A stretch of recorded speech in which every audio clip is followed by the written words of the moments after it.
Salut Eric Massier-Dubiès, qu'est-ce qu'on fait à cette heure-là? Il est même pas 6 heures, on est déjà debout. Dubiès là maintenant, c'est plus Baluchon, c'est terminé. Non, ouais. non, pas quand tu me fais lever si tôt. D'accord, bah, il est 6 heures là, donc on s'est levé à 5 heures. Voilà.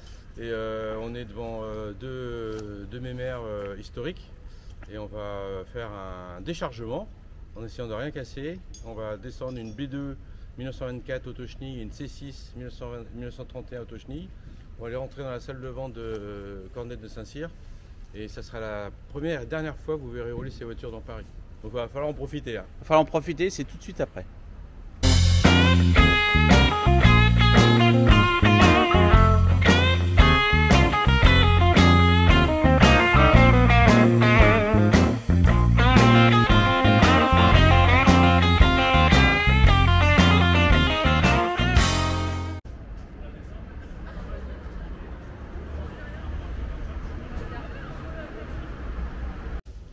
Là-bas.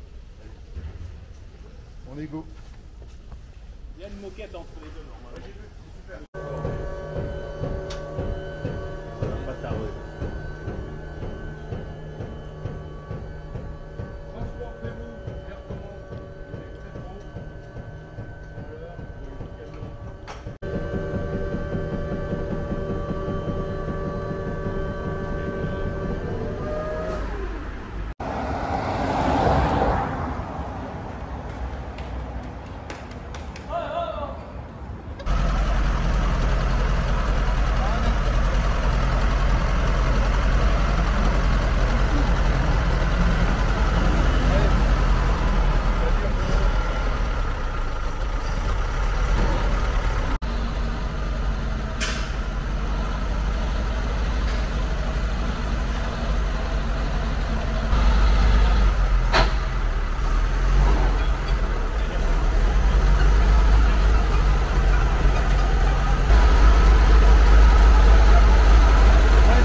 bonjour Bertrand, Cornette de Saint-Cyr.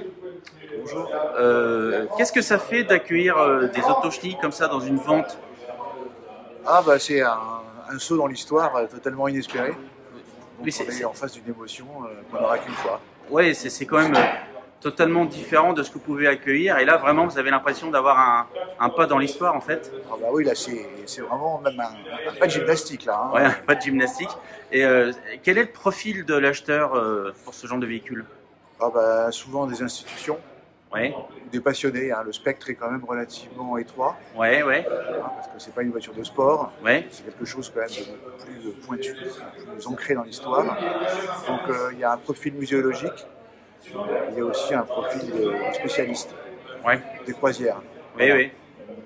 C'est le spectre que j'ai identifié. Ouais. Et après, on peut aller plus loin, difficile à dire. Ouais, c'est quelques dizaines d'acheteurs potentiels dans le monde. Ah oui, quelques dizaines. Ouais. Et est-ce qu'il y a déjà des gens qui se sont un peu positionnés?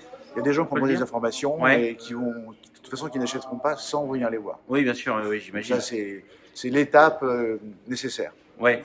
Et là, vous les aviez déjà vus avant? Vous les avez... Oui, oui. Je les avais vus in situ chez Eric Deschamps, chez le Ouais, collectionneur. chez le collectionneur, ouais. Tout à fait. Et donc elles sont en parfait état, Elles on peut le dire. sont en parfait état. Bon, Ouais. c'est 1900, les années 20, Ah donc ouais. il peut y avoir des petits grincements au Bien niveau sûr, effectivement. des vitesses, des petites fuites d'huile, des petites fuites d'essence, mais ça, Ouais, mais on a vu, l'acheteur, ça a démarré au ça a quart de démarré tour. remarquablement bien. Ouais, ouais. Oui, tout à fait. Donc une Citroën, c'est fait pour durer au moins 100 ans. Ah bah oui, là, quand on traverse l'Afrique, on peut faire 50 mètres de trottoir. Voilà, exactement. Ben, merci beaucoup. Je vous en prie.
Là, on est avec la remorque du véhicule numéro 5, la Croisière jaune. Et dedans, il y a des choses très précieuses, des valises Vuitton d'époque. Et cette valise-là, par exemple, c'est la valise de Georges Mariart, Rest non verba, j'en ai fait ma devise depuis longtemps. Et donc, valise Vuitton, 1930. C'est pas mal.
C'est un enfant.